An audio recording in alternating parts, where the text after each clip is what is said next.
నాన్నగారు, ఆచారి గారి పొద్దున మీ నాడి చూసి నాడి కొంచెం నీరసంగా ఉంది కానీ అన్య దోషాలేం లేవని చెప్పారుగా. ఇప్పుడు ఆ విషయాన్ని చర్చించుకునే సమయం కాదు. ఆ శ్రీరామచంద్రమూర్తుల వారి నామాన్ని స్మరించుకుంటూ రూపాన్ని తలుసుకుంటూ వెళ్ళిపోయి మహద్భాగ్యాన్ని మించింది ఏముంటుంది?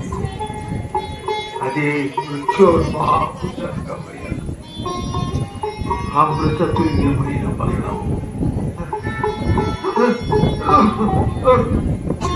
గారు, ఆయాసం ఎక్కువ అవుతుంది, గదిలోకి పదండి, విశ్రాంతి తీసుకుందరు గాని.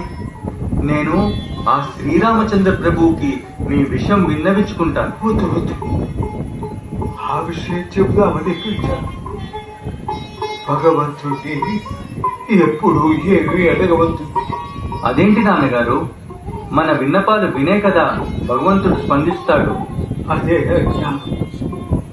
ఉయ్యాలలో ఉన్న పసిపిల్లవాడు ఏమి అడుగుతున్నాడని కన్న తల్లి వాడి ఆలన పాలన సంపూర్ణంగా తీసుకుంటుంది.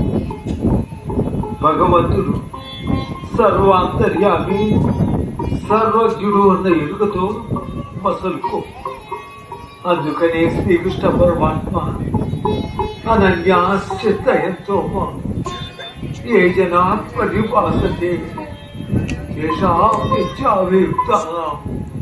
యోగక్షేమం మహావ్యహమన్నాడు. చేతిలో చెయ్యి వేసి చెప్పు. నిబద్ధతతో క్రమశిక్షణతో భగవంతుణ్ణి ఏమి కోరనని మాటిస్తున్నాను. మంచిది నాయన, మరొక్క మాట చెప్పండి నాన్నగారు. సదప్రభు రూపనామాలను తెలుసుకుంటూ విశ్రమిస్తాం. రండి నాన్నగారు.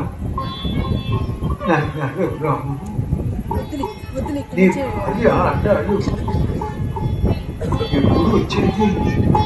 మామూలుగా అయితే ఎల్లుండి రావాలి, వెంటనే రమ్మని కబురు పెట్టాను. సాయంకాలానికి రావచ్చు. శ్రీరామచంద్రమూర్తి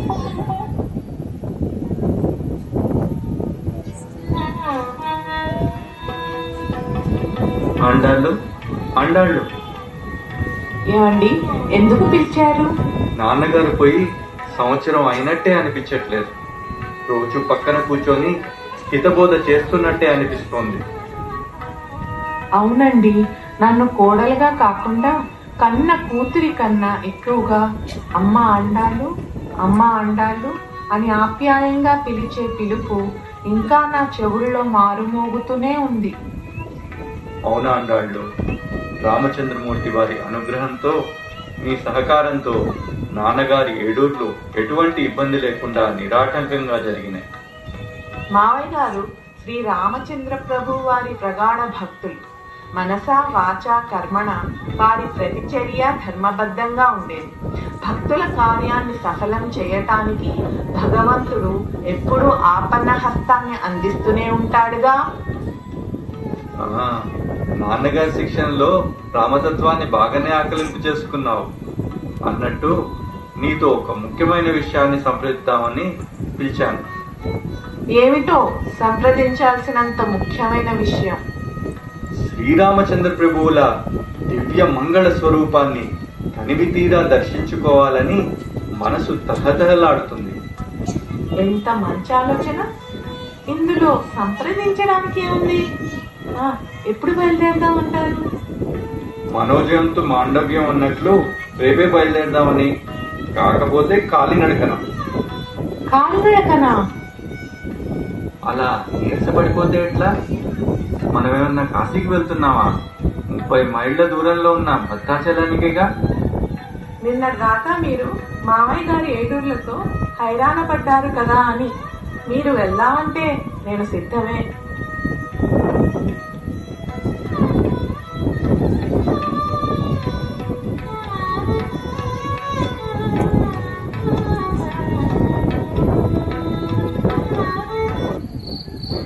ఏమండి, ఈ అరణ్యంలో దొంగలుంటారా?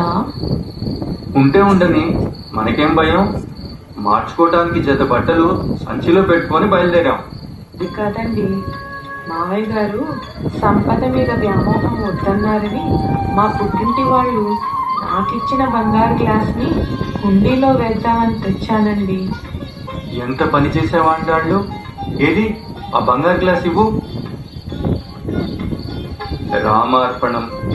బంగారు గ్లాసుని రాముల వారికి సమర్పించాం కదా, ఇంకా నిర్భయంగా వెళ్దాం రా.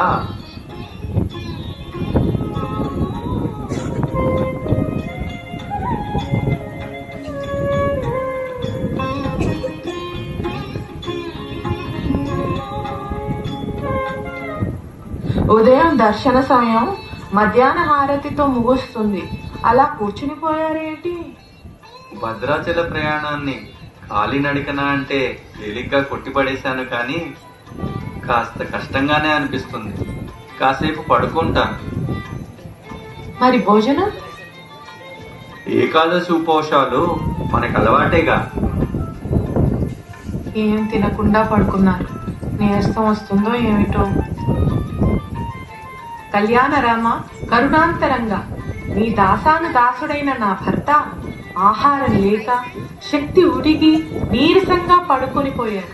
నీవు అక్కడ హాయిగా ఆహారం భుజిస్తున్నావు. ఇది ఎక్కడ న్యాయం? భక్త వత్సలుడు, భక్త సులభుడు అని నిన్ను కొనియాడుతూ ఉంటారే, నీ భక్తుల ఆకలి తీర్చాల్సిన బాధ్యత నీది కాదా?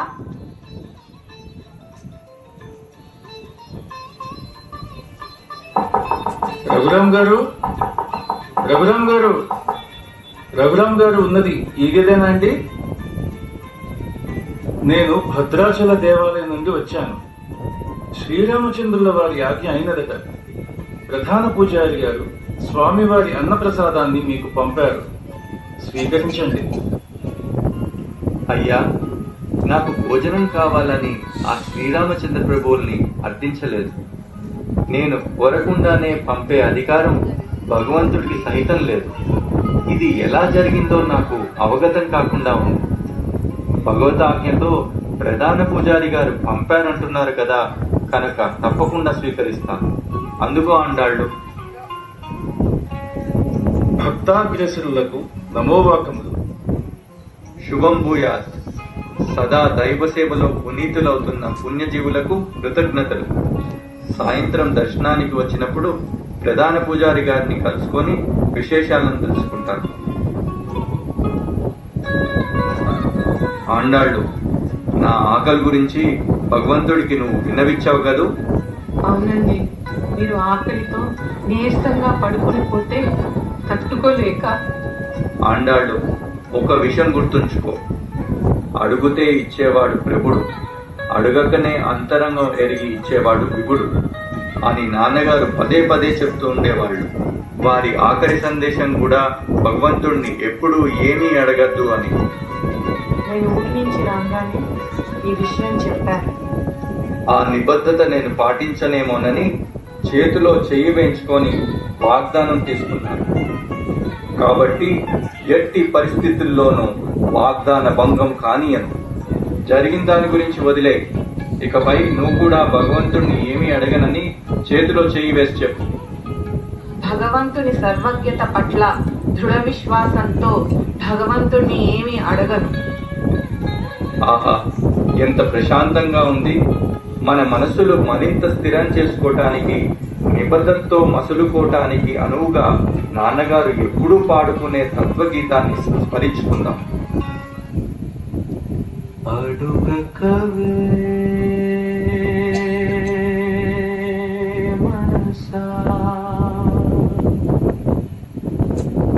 అడుగు కొలది అది అడుగున పడునని,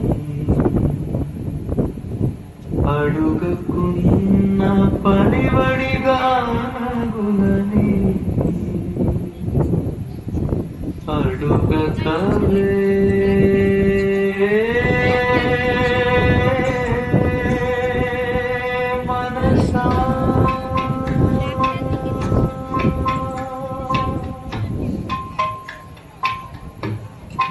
అడుగని సబరిని ఆదరించలేదే,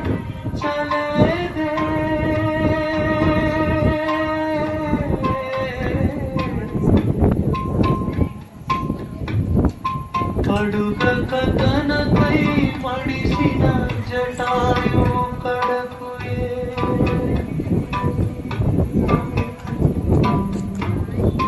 సద్గతి కలిగించలే